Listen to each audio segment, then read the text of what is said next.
നമസ്കാരം, success point പുതിയൊരു വീഡിയോയിലേക്ക് എല്ലാവർക്കും സ്വാഗതം. ഇന്നത്തെ വീഡിയോയിൽ നമ്മൾ പരിചയപ്പെടുത്താനായിട്ട് പോകുന്നത് റെയിൽവേയുടെ സ്റ്റേഷൻ മാസ്റ്റർ എക്സാം ക്ലിയർ ചെയ്ത നിഖിലിനെയാണ്. നിഖിൽ നമ്മുടെ ദിശ അക്കാഡമിയുടെ സ്വന്തം സ്റ്റുഡന്റ് ആണ്. ഇപ്പോൾ നിങ്ങൾക്ക് പലർക്കും നിഖിലിനെ അറിയാമായിരിക്കും. നിഖിൽ നമ്മുടെ ദിശ അക്കാഡമിയുടെ ചാനലിൽ ക്ലാസ്സുകൾ, മാത്സിന്റെ ക്ലാസ്സുകളൊക്കെ എടുത്തു തരുന്നുണ്ട്. അപ്പോൾ നിഖിലിനെ ഞാൻ പ്രധാനമായിട്ടും നിങ്ങളുടെ മുന്നിലേക്ക് കൊണ്ടുവരാൻ കാരണം റെയിൽവേയുടെ എക്സാംസ് ഒക്കെ വരാനായിട്ട് പോവുകയാണ്. അപ്പോൾ നിഖിലിനോട് നമുക്ക് ചോദിച്ചറിയാം. നിഖിൽ റെയിൽവേയുടെ മാത്രമല്ല SSCയുടെയും പല എക്സാംസ് ക്ലിയർ ചെയ്തിട്ടുണ്ട്. അപ്പോൾ നിഖിലിനോട് നമുക്ക് ചോദിച്ചറിയാം എങ്ങനെയാണ് നിഖിലിന്റെ പ്രിപ്പറേഷൻ സ്ട്രാറ്റജീസും മറ്റു കാര്യങ്ങളും ഒക്കെ. ഹായ്, എൻ്റെ പേര് നിഖിൽ. ഞാൻ ഈ SSCയുടെയും റെയിൽവേയുടെയും എക്സാംസിന് വേണ്ടി പ്രിപ്പറേഷൻ നടത്തിക്കൊണ്ടിരുന്ന ഒരാളായിരുന്നു. ഇപ്പോൾ എനിക്ക് റെയിൽവേയിൽ തന്നെ സ്റ്റേഷൻ മാസ്റ്റർ എന്ന പോസ്റ്റിൽ ഡോക്യുമെൻറ്റ് വെരിഫിക്കേഷനും മെഡിക്കലും എല്ലാം കഴിഞ്ഞ് ഇപ്പോൾ ട്രെയിനിങ്ങിൻ്റെ ഇൻറ്റിമേഷന് വേണ്ടി ഞങ്ങൾ വെയിറ്റ് ചെയ്തിരിക്കുകയാണ്. അതേപോലെ തന്നെ ആ ഒരു ഗ്യാപ്പിൽ തന്നെ ഞാൻ SSCയുടെ കുറേ എക്സാംസും എഴുതിയിരുന്നു. SSCയുടെ CGL, CHSL, MDS എന്നീ എക്സാംസുകളും എനിക്ക് ക്ലിയർ ചെയ്യാൻ പറ്റിയിട്ടുണ്ട്. അതേപോലെ CGL തന്നെ ഇപ്പോൾ അതിൻ്റെ റിസൾട്ട് വന്നിരുന്നു. CGL 2021 ടാക്സ് അസിസ്റ്റൻറ്റ് CBDT എനിക്ക് കിട്ടിയിരുന്നു.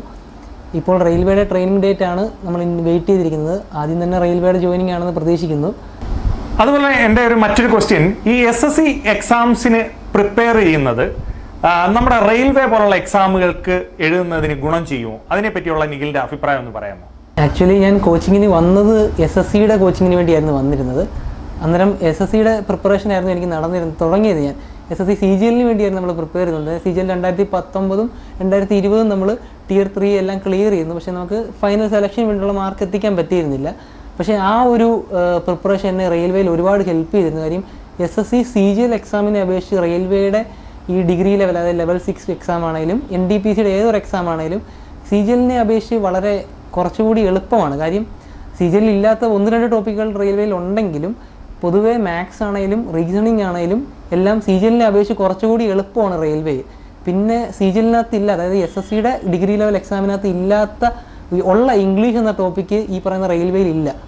അത് ഒരു വിധത്തിൽ പറഞ്ഞാൽ ഒരു ഗുണമാണ്. കാര്യം നെഗറ്റീവ് മാർക്കിംഗ് ഉണ്ടാകുന്നത് കൂടുതലും ഇംഗ്ലീഷിലും GKയിലും നെഗറ്റീവ് മാർക്കിംഗ് വരാൻ സാധ്യതയുള്ളൊരു ടോപ്പിക്കാണ്. പക്ഷേ അത് നമ്മൾ കുറച്ച് ശ്രദ്ധിച്ച് ചെയ്താൽ മാറ്റാവുന്നതേ ഉള്ളൂ. പക്ഷേ എന്നാലും അങ്ങനൊരു റിസ്ക് പോലും റെയിൽവേയുടെ ആ എക്സാമുകളിൽ വന്നിട്ടില്ലായിരുന്നു ഇതുവരെ. ഇനി ഇംഗ്ലീഷ് വരുമോയെന്നും അറിയത്തില്ല. പക്ഷേ SSC പ്രിപ്പയർ ചെയ്യുന്ന എപ്പോഴും റെയിൽവേക്ക് വളരെ ഉപകാരമായിട്ടുള്ള കാര്യമാണ്. കാര്യം 2 എക്സാമുകളിലും നമുക്ക് പ്രോപ്പറായിട്ട് റിസൾട്ട് അച്ചീവ് ചെയ്യാൻ പറ്റും. കാര്യം ഇപ്പോൾ റെയിൽവേ SSCക്ക് വേണ്ടി പ്രിപ്പയർ ചെയ്തിട്ട് എനിക്ക് റെയിൽവേ ആണ് ആദ്യം കിട്ടിയത്. പിന്നീട് എനിക്ക് SSCക്ക് ഞാൻ പ്രിപ്പയർ ചെയ്ത എക്സാമുകളെല്ലാം എനിക്ക് കിട്ടുകയും ചെയ്തു. അന്നേരം രണ്ടും അങ്ങോട്ടും ഇങ്ങോട്ടും ഇൻ്റർ റിലേറ്റഡ് ആയിട്ടുള്ള ഏകദേശം ഒരേ പാറ്റേണിൽ പോകുന്ന സിലബസാണ് രണ്ടുപേരുടെ. അന്നേരം പൊതുവേ രണ്ടിനും പ്രിപ്പയർ ചെയ്യുന്നവർക്ക് SSCക്ക് പ്രിപ്പയർ ചെയ്യുന്നത് റെയിൽവേ പൊതുവേ ഒരു എളുപ്പമായിട്ടാണ് കാണുന്നത്. ഇപ്പോൾ സ്റ്റേഷൻ മാസ്റ്റർ ക്ലിയർ ചെയ്ത കുട്ടികളെ എടുത്ത് നോക്കിയാലും നമ്മൾ പരിചയപ്പെട്ട പലരെ എടുത്ത് നോക്കിയാലും അവരെല്ലാവരും SSC പ്രിപ്പറേഷൻ നടത്തിക്കൊണ്ടിരുന്ന ആൾക്കാരായിരുന്നു. ഇപ്പോൾ ലേറ്റസ്റ്റ് ആയിട്ട് കേട്ട ന്യൂസ് അനുസരിച്ച്, ന്യൂസ് പേപ്പർ ആർട്ടിക്കിൾസിലൊക്കെ കണ്ടതനുസരിച്ച് റെയിൽവേയിൽ ഹ്യൂജ് വേക്കൻസി വരുന്നു എന്നാണ് കേട്ടത്.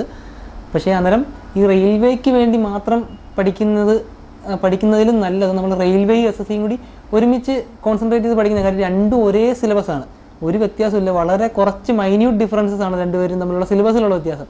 ഇപ്പോൾ അത് മാറി വരുന്നുണ്ട്. അന്നേരം റെയിൽവേക്ക് വേണ്ടി പ്രിപ്പയർ ചെയ്യുന്നവർക്ക് ഇത്ര മാത്രമേ പറയാനുള്ളൂ. നമ്മൾ നല്ല രീതിയിൽ ക്വാണ്ടിറ്റേറ്റീവ് ആപ്റ്റിറ്റ്യൂഡ്, അതായത് മാത്സിൻ്റെ ടോപ്പിക്കുകളിൽ നമ്മൾ നല്ല രീതിയിൽ സിലബസ്, എവിടെയെങ്കിലും പോയി സിലബസ് ഓൺലൈൻ ആണെങ്കിലും എവിടെ ആണെങ്കിലും സിലബസ് നമ്മൾ കംപ്ലീറ്റ്ലി പഠിച്ച് കംപ്ലീറ്റ് ആക്കിയിട്ട് മാക്സിമം പ്രീവിയസ് ഇയർ ക്വസ്റ്റ്യൻസ് മാത്രം മതി. നമുക്ക് previous year questions maximum workout ചെയ്ത് ആ സെയിം മോഡൽ ക്വസ്റ്റ്യൻസ് നമ്മൾ തറവാക്കണം. അതായത് ഓരോ വർഷവും ഒരു ഇച്ചിരി ക്വസ്റ്റ്യൻസ് പുതിയതായിട്ട് വരും. പക്ഷേ എന്നാലും നമ്മൾ ഈ പ്രീവിയസ് ഇയർ ക്വസ്റ്റ്യൻസിൻ്റെ ഒരു ഐഡിയ വെച്ചിട്ട് നമുക്ക് ഏകദേശം ചെയ്യാൻ പറ്റും ഓരോ ക്വസ്റ്റ്യൻസ്.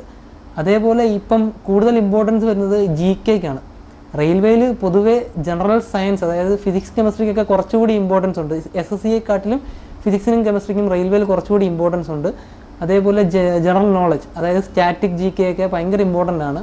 പിന്നെ അതേപോലെ SSCയുടെ കാര്യം പറയുകയാണെങ്കിൽ ഇംഗ്ലീഷ് വളരെ ഇമ്പോർട്ടൻ്റ് ആണ്. റെയിൽവേക്ക് പൊതുവേ ഇപ്പോഴത്തെ കാലത്ത് ഇംഗ്ലീഷ് ഇല്ല. ഇനി ഇംഗ്ലീഷ് വരുമോ ഇല്ലയോ എന്നറിയത്തില്ല. പിന്നീടുള്ളതാണ് റീസണിങ്. എല്ലാവർക്കും ഏകദേശം സ്കോർ ചെയ്യാൻ പറ്റുന്ന ഒരു ടോപ്പിക്കാണ്. നമ്മൾ റീസണിങ് ചെയ്യാത്ത ഒരൊറ്റ കാര്യം ആവശ്യമുള്ളൂ, നമ്മൾ പ്രാക്ടീസ് ഉണ്ടായിരിക്കണം. നല്ല രീതിയിൽ റീസണിങ്ങിൻ്റെ ക്വസ്റ്റ്യൻസ് നമ്മൾ പ്രാക്ടീസ് ചെയ്യണം. കാര്യം റീസണിങ് എളുപ്പമാണെന്ന് വിചാരിച്ച് നമ്മൾ പ്രാക്ടീസ് ചെയ്യാതിരുന്നാൽ നമുക്ക് ബാക്കിയുള്ളവർ സ്കോർ ചെയ്യുന്നിടത്ത് നമ്മൾ സ്കോർ ചെയ്യാതെ പോയി വരും. അന്നേരം നമ്മൾ എല്ലാ ടോപ്പിക്കിനും ഈക്വൽ വെയിറ്റേജ് കൊടുത്ത് നമ്മളതെല്ലാം ആ ഒരേ ലെവലിൽ പ്രിപ്പയർ ചെയ്ത് വന്നു കഴിഞ്ഞാൽ നമുക്ക് അത്രയും ഗുണമായിരിക്കും. അതുപോലെ എൻ്റെ മറ്റൊരു പ്രധാനപ്പെട്ട ചോദ്യം, ഈ സെൻട്രൽ ഗവൺമെന്റ് എക്സാംസിനെ കുറിച്ച് നമ്മുടെ നാട്ടിൽ കുറേ ആളുകൾക്ക്, അതായത് നമ്മുടെ പല ക്ലാസ്സുകളും അല്ലെങ്കിൽ വീഡിയോസും ഒക്കെ കണ്ടിട്ട് കുറേ പേര് വിളിക്കാറുണ്ട്. അപ്പോൾ ഈ സെൻട്രൽ ഗവൺമെന്റ് എക്സാംസിനെ കുറിച്ച് നമ്മുടെ നാട്ടിൽ ഇപ്പോഴും വലിയൊരു അവയർനെസ് വന്നിട്ടില്ല. അപ്പോൾ ഈ സെൻട്രൽ ഗവൺമെന്റ് എക്സാംസിന്റെ അഡ്വാൻറ്റേജിനെ പറ്റി ഒന്ന് പറയാമോ? നമ്മൾ സെൻട്രൽ ഗവൺമെന്റ് എക്സാംസിന് വേണ്ടി തന്നെ പ്രിപ്പയർ ചെയ്യുന്നതെന്ന് വെച്ചാൽ സെൻട്രൽ ഗവൺമെന്റ് ജോലി എന്ന് പറയുമ്പോൾ അതൊരു വേറെ ലെവൽ വിലയാണ് അതിന് നാട്ടിലുള്ളത്. പിന്നെ അതേപോലെ നല്ല അട്രാക്റ്റീവ് ആയിട്ടുള്ളൊരു ഗവൺമെന്റ് ജോബുകളെ അപേക്ഷിച്ച് അട്രാക്റ്റീവ് ആയിട്ടുള്ളൊരു സാലറി കിട്ടുന്ന സെഗ്മെൻ്റാണ് സെൻട്രൽ ഗവൺമെൻറ് ജോലികൾ.